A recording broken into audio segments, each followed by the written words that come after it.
Comment ça va? Moi, ça va. Et si on parlait whitewashing? Le whitewashing, en gros, c'est le fait de prendre des personnes qui dans une histoire sont racisées et d'en faire des personnages blancs. En animation, dans les années 80-90, on a eu l'européanisation des noms. En gros, tous les animes japonais étaient achetés par une même boîte qui avait décidé qu'il était hors de question de laisser des enfants européens regarder des animes où les gens s'appelaient par des noms japonais. Vous vous souvenez peut-être d'Olive et Tom, qui en VO s'appelait Captain Tsubasa. Ben, c'est parce que, en vrai, le personnage principal, il s'appelle pas Olivier, il s'appelle Tsubasa. C'est la même chose avec Nicky Larson, dont le nom est Ryo Saeba. D'ailleurs, la série ne s'appelle pas Nicky Larson en VO, elle s'appelle City Hunter. Vous vous souvenez probablement aussi de Ranma 1/2, où Ranma s'appelle Ranma Vincent, et son amoureuse Adeline Galland. Vous vous rappelez aussi, sans doute, de Sakura chasseuse de cartes, où, à part Sakura, un peu comme dans Ranma 1/2, Sakura est la seule à avoir gardé son prénom japonais. Elle y a gagné un nom français, Gauthier, donc Sakura Gauthier au lieu de Kinomoto Sakura. Et tous les autres personnages ont vu leur nom européanisé. Xiaoran est devenu Lionel, Tiffany était Tomoyo, tout ça. Pour ceux qui adorent Sailor Moon, et qui devraient regarder ma vidéo sur Sailor Moon, sachez que c'est pas une série qui a été épargnée par le phénomène. Sailor Moon, pour moi, quand j'étais petite, quand je regardais à la télé, elle s'appelait Bunny Rivière, pas Tsukino Usagi. Bunny Rivière. Bunny, c'est même pas un nom. Soyons clairs. Il y a aussi Aishite Night, ou Lucie l'amour et rock'n'roll en français, dont toute l'action a été transportée d'une grande ville du Japon à Paris. Pourquoi? Ça n'a aucun sens. De toute façon, les signes dans la rue sont toujours en japonais, le chat il mange des okonomiyaki, et ça se voit que c'est pas Paris. Pourquoi? Mais bien sûr, il n'y a pas que ça. La principale raison de cette vidéo, c'est de vous parler des adaptations de séries d'animation en film par Hollywood. Vous êtes prêts? Moi non. Vous voyez Avatar The Last Airbender, dessin animé Nickelodeon réalisé par Di Martino et Konietzko, un des plus grands dessins animés de tous les temps, qui a été adapté au cinéma par M. Night Shyamalan, il y a de cela quelques années déjà.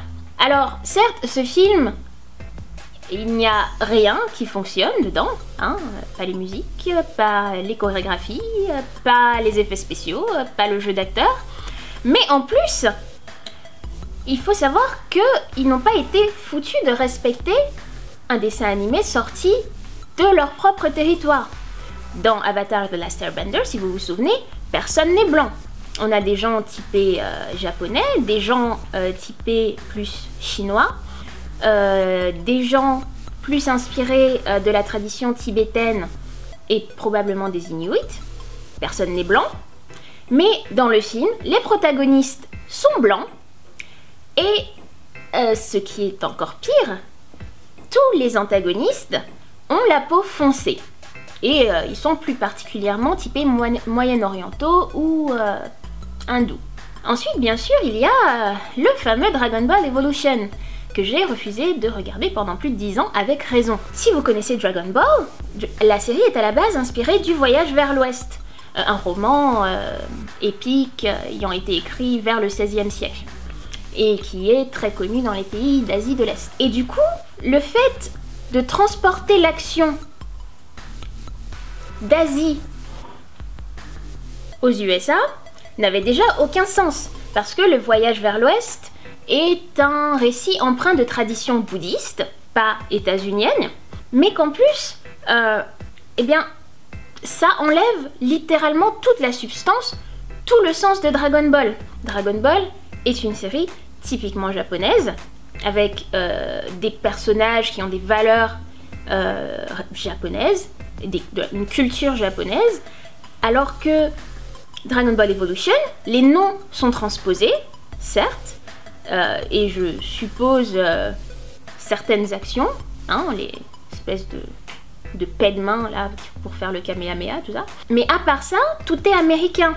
C'est une espèce de peinture japonaise sur un squelette américain. Ça n'a aucun sens, c'est vide, c'est mauvais, et ça ne sert à rien. Et on pourrait dire la même chose pour Ghost in the Shell. À la base, Ghost in the Shell, c'est une histoire typiquement japonaise, parce que clairement, la société japonaise, la culture japonaise a un rapport différent avec la robotique et la technologie que nous. Alors voir Hollywood réduire Ghost in the Shell à Robocop, c'est pas que j'aime pas Robocop, mais ça n'a rien à voir. Les deux n'ont rien à voir. Et quand on sait en plus que le whitewashing est une part essentielle, voire tout le plot du film, non les mecs, vous savez pas le faire, et juste arrêtez. Et malheureusement, les adaptations whitewashées de franchises d'animes japonais, ça risque pas de s'arrêter de sitôt. On a un projet Gum qui est en cours et on a un projet Akira qui est en cours. C'est pas une bonne nouvelle en soi, mais je pense que simplement il faut continuer à râler, à gueuler pour faire entendre le fait que non, tu t'appropries pas les histoires des gens comme ça et tu transformes pas des personnages asiatiques ou noirs ou latinos ou que sais-je en personnages blancs juste parce que tu penses que c'est plus simple pour ton public. Il faut que les films et les séries et tout le monde de la culture se fassent à l'idée que nous sommes là. Salut. On pourrait penser que le whitewashing n'a pas lieu d'exister dans les films d'horreur. C'est vrai quoi. La peur est un sentiment universel et même s'il n'est pas déclenché par les mêmes choses chez tout le monde, on peut se mettre d'accord sur le fait que les trucs comme ça fait flipper. Partout. Tout le temps. Eh ben non, parce qu'apparemment, pour Hollywood, un film d'horreur sera plus efficace si les protagonistes s'appellent John ou Cheryl et si au moins une partie du film se déroule sur le sol américain. Voici donc quelques cas où le genre horrifique, et en particulier le genre horrifique japonais, s'est fait sérieusement whitewasher et c'est vraiment planté. Numéro 1, The Grudge. The Grudge est un film américain réalisé par Takeshi Shimizu et sorti en 2004. C'est le remake US du film japonais Ju-On, réalisé par Takashi Shimizu encore et sorti en 2000. Numéro 2, Darkwater. Darkwater est un film américain réalisé par Walter Salles et sorti en 2005. C'est le remake US du film japonais du même nom réalisé par Hideo Nakata et sorti en 2002. Numéro 3, Ring. Ring est un film américain réalisé par Gore Verbinski et sorti en 2003. C'est le remake US du film japonais du même nom, réalisé par Hideo Nakata et sorti en 1998. Ces trois films ont plusieurs points communs. Premièrement, ce sont tous des remakes américains de films d'horreur japonais. Deuxièmement, ce sont des bons films bien réalisés et plutôt flippants. Troisièmement, ils sont creux et sonnent faux. Parce que c'est vrai, un film japonais sur une malédiction japonaise qui se déroule au Japon avec des protagonistes japonais, jusqu'ici c'est logique. Mais prenons par exemple le cas de The Ring. Vous savez, la cassette flippante qui fait mourir en 7 jours. Pourquoi une cassette arrive sur le sol américain et apporte avec elle une petite fille japonaise? Ça n'a juste aucun sens, en fait. Pourquoi, miraculeusement, la cassette traverserait un océan après avoir fait des ravages au Japon, peut-être? Pourquoi ce besoin d'importer la malédiction aux États-Unis? Et dans le cas de The Grudge, pourquoi faire venir une Américaine dans la maison hantée où la malédiction prend place et a fait déjà des victimes? Pourquoi ne pas continuer avec les figurantes japonaises qu'on voit au début et rajouter d'autres protagonistes japonaises? Parce que ce sont des japonaises, donc du coup elles connaissent la légende de la maison hantée, savent qu'elle est là et seront plus susceptibles d'y aller et que ça ait un sens en fait. Donc on ne le répétera jamais assez. Importer la blanchité américaine dans un film étranger, ça ne peut en aucun cas être une bonne chose et la plupart du temps c'est fait de manière absolument paresseuse, ce qui enlève tout sens profond au film. Et si vous voulez un exemple plus récent, on va parler de Death Note 2017. Le laitron que s'apprête à sortir Netflix, qui s'inspire du manga du même nom, et qui apparemment n'a pas suffi la série animée ou les films qui sont déjà sortis. Non, cette fois-ci, fallait moins de japonais. Plus d'américains, s'il vous plaît. Quand même. Bref, Death Note 2017. Dans ce remake, qui n'a encore une fois pas de raison d'être, nous suivons les aventures du jeune Light, qui tombe du coup sur le Death Note et se met en tête de tuer des criminels et de développer donc par là même un complexe de Dieu. En gros.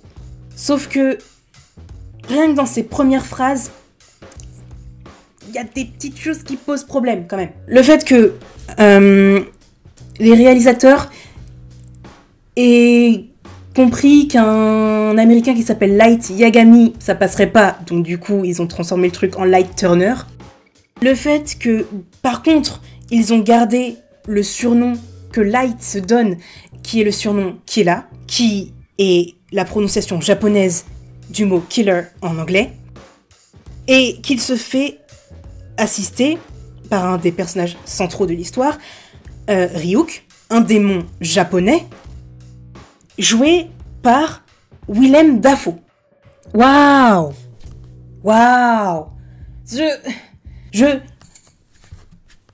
Non, en fait, ça ne colle pas, ça ne marche pas, il n'y a aucun sens, en fait. Et puis, je vais peut-être paraître mesquine, mais c'est pas comme si les jeunes hommes blancs américains aujourd'hui avaient besoin de se cacher derrière la justification qu'est un Death Note pour développer des complexes de Dieu et commencer à tuer des gens, je veux dire. Ils le font très bien tout seuls, enfin, ils n'ont pas besoin d'un carnet, ces jeunes hommes. L'histoire nous l'a prouvé. Salut tout le monde, j'espère que vous allez bien. Alors, je sais pas si vous vous rappelez de ma vidéo sur les personnages noirs dans le gaming, mais dedans j'avais parlé de whitewashing. Alors, le whitewashing n'existe pas seulement qu'à Hollywood, il existe aussi dans le monde vidéoludique, et c'est ce dont je vais vous parler aujourd'hui. Dans l'art vidéoludique, le whitewashing il semble moins visible. Pourquoi ? Parce que soit il arrive avant la naissance d'un personnage, donc le personnage il arrive déjà blanc, soit il est très visible parce qu'en fait au départ on a un personnage noir et quelques temps après on voit que le personnage il a été blanchi. On va faire un petit rappel. On sait que 80% de l'industrie des jeux vidéo est possédée par l'homme blanc. Donc, lorsque les licences veulent se faire éditer, on leur demande d'adapter leurs personnages à la clientèle des pays consommateurs. En première position, nous allons parler de Vanessa Lewis du jeu Virtua Fighter. Alors, dans le 4, elle est incontestablement noire.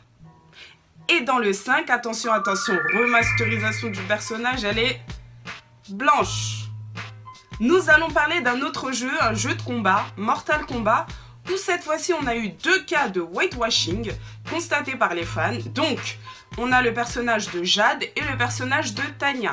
Donc par exemple pour Jade, avant elle était noire et par exemple en 2011 elle est devenue blanche.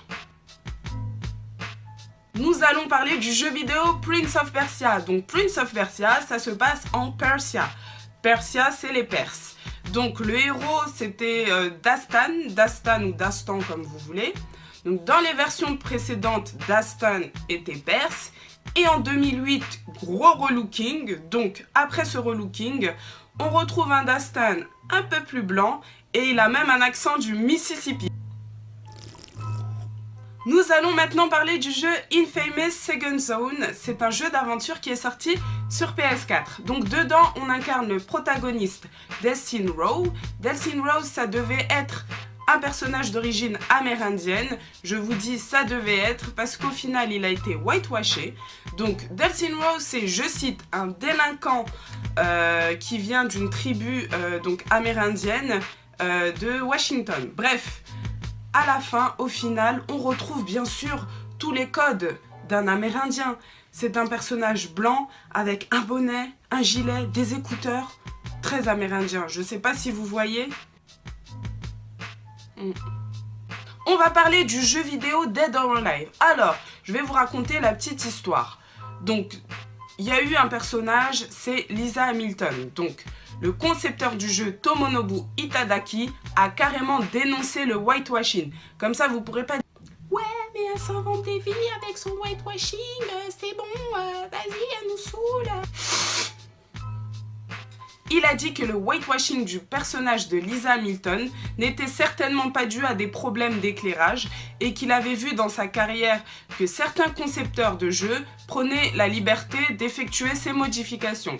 Voilà pour la petite histoire. J'en avais brièvement parlé dans ma vidéo sur les personnages noirs dans le gaming, mais je vais en remettre une couche. Le personnage de Lara Croft. Donc, Mademoiselle Croft devait s'appeler Laura Cruz, mais en fait le concepteur Toby Gard a dit qu'on lui avait dit que Laura c'était pas prononçable pour les Américains et Cruz c'était trop compliqué, donc elle s'est réincarnée en femme blanche et elle s'appelle maintenant Lara Croft.